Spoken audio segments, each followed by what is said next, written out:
Coach. So happy you found us on YouTube. Let me know if you have any questions. Leave a comment down below. Check out up above or subscribe over there. If you're looking for greater depth, make sure you check out teachhoops.com for coaches who want to get better.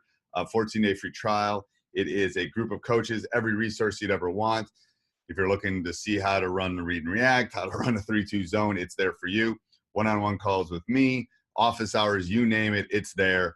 Go check it out. 14-day free trial. Enjoy the video. All right, welcome to High School Hoops, episode 36. All right, Coach, I like this one. So you're gonna tell the topic, and then I'm gonna come in and explain the rules on the topic. Yeah. So this will be entertaining for our listeners today. 5 skills every high school basketball player should work on during the summer. Okay. So here's what's gonna happen is we each get 2. So I'm gonna get 1, then he's gonna get 1, then I'm gonna get 1, then he's gonna get 1, and then Jake and I are gonna come back, and we're gonna agree on the 5th one. Does that sound fair? Yep. So and then the next time we do best of or worst of, you'll go first, I'll go second. All right. Oh, sure. Doesn't make a difference. Okay. So 5 skills every player needs to have. So this is number 1. I would make this number 1, number 2, number 3, maybe number 4 if I could. I think every kid in the summer should be working on their shot. I don't think kids shoot as well as they used to. I don't think it's a skill that's been – I think it's a skill that's lost in the wind of the three-point line in the NBA and so on and so forth. So my first one is going to be the skill of being able to just shoot the basketball. You are open. You can hit a 12-footer or a 30-footer or whatever it is. You can shoot the basketball. That's going to be my number 1 skill that a kid should work on, and it is very doable to work on. Right. I would agree with you. That was the first one that I had on my list. Okay. So I'm not going. I want to give you a little validation. And I look at the good teams out there this year in the NBA playoffs and NCAA tournament in high school. It's easier to get to the rim when you have shooters. Everything becomes easier. You can attack the rim when you got guys that can shoot. You know, we have luxury right now to have a Milwaukee Bucks team. Giannis gets to the rim every time because he's got 4 guys that can shoot around him, you know, right. If he didn't have shooters. So that's why that skill is so important, because any offense is very effective when you can shoot the basketball. Yes. Dribble drive is far more effective if you can shoot the basketball. The swing offense, okay, motion offense, doesn't matter what you run. If you got shooters, Steve, you can run any good offense. It makes up for all your ills. There you go. So if there's one skill, so what we're shouting from the mountaintops is, if there's one thing that you work on with your players, have them shoot. Yes. Shoot and not go in and do no, I mean like focus. Go in 20 minutes, literally 20 minutes. I mean, I think today my son was in 45 minutes. I bet he got up. And have them track it, compete, you know. And there's so many things you can do with shooting that make it fun, you know. Right. Or have them compete against a teammate that day. I'm going to go in with my buddy, and we're going to do the same shooting program, and we're going to tally out and see who loses, and the losers got 50 push-ups or whatever. Right. I mean, seriously, those little things just add competition and fun to your program. Yep. Shots. Okay. That's number 1. I think we agree. Okay. Your turn. Okay. I'm going to say that to me, something that a lot of players still don't have is like weak hand development or ball handling. I think ball handling is huge because we talk about, I talk about the importance of finishing. I talk about all this stuff, but you can't get to the rim if you can't handle the basketball, you know? And so you got to be able to handle the basketball. I still see a lot of guys when I was a junior college assistant that still didn't have a left hand.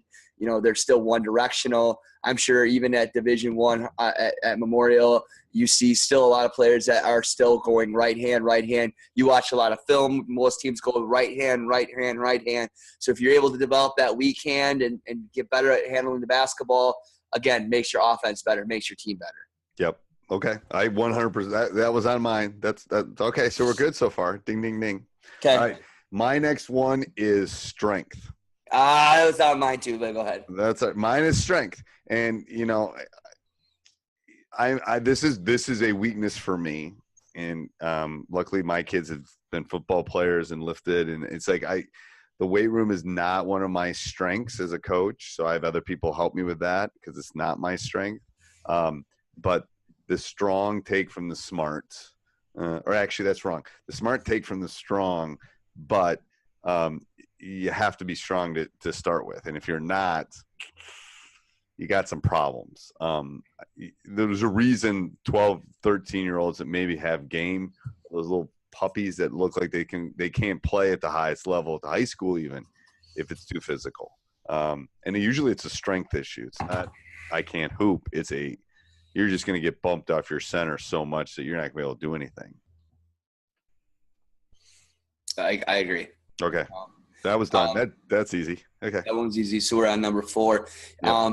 I'm going to go with one, and I had a hard time trying to put it into, but I think if players can really work on their first step attacking the rim, okay, it's huge. So what I'm saying is that we watch the game so much, and they're using 15 different combination moves to get to the rim. But if we can get players to play one-on-one, 2-dribble max, getting to the rim with 1 or 2 dribbles, or they're at a cone at the wing and they got 1 or 2 dribbles to get to the rim, and just being that first step explosiveness, it just makes your team and makes that player that much better, focusing on getting low and athletic stance. If you listen to my interview on Coach Unplugged, I talked to Coach Epps out of California about so many people are so concerned about these fake fundamentals of, double behind the back and so forth. The Euro or all that. And all that stuff. But man, once a game you'll use it, maybe twice. Yeah.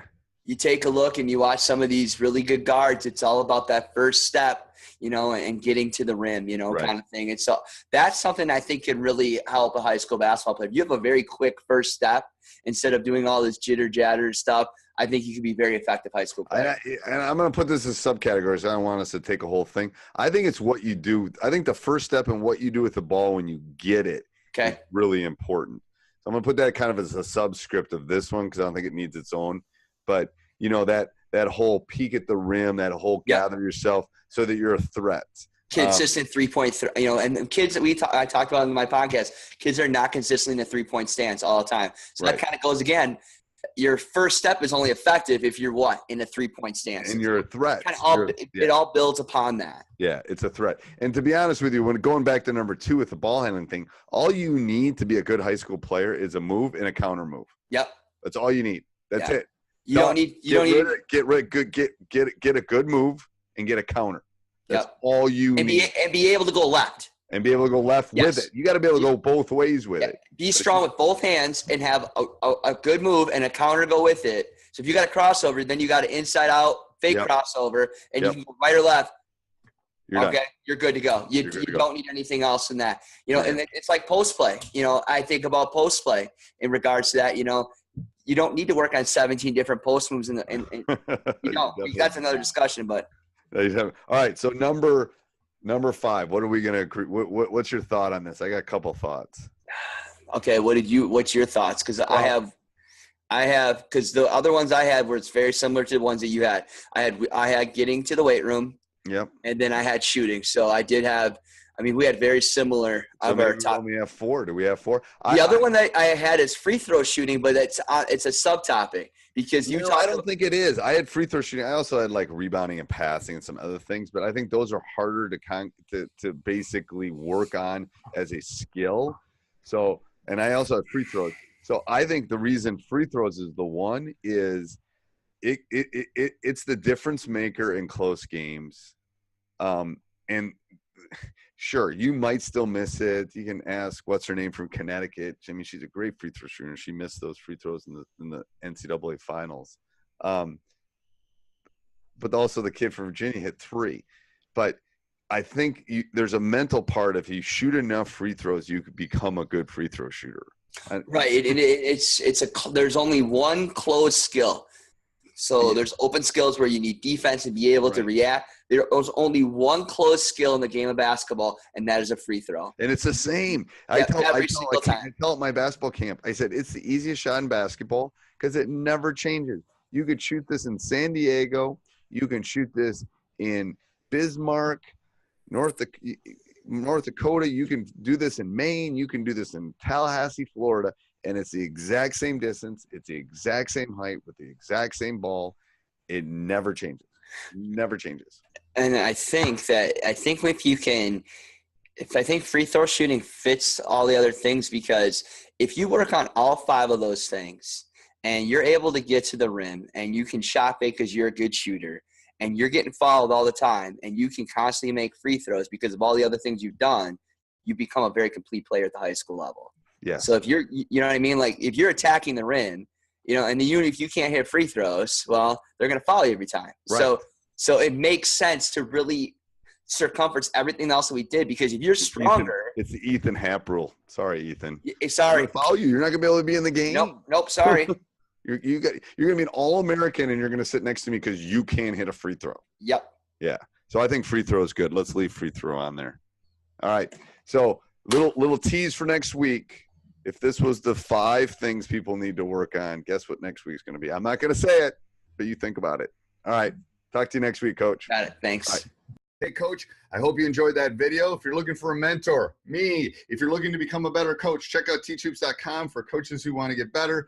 14-day free trial, all the resources you would ever want.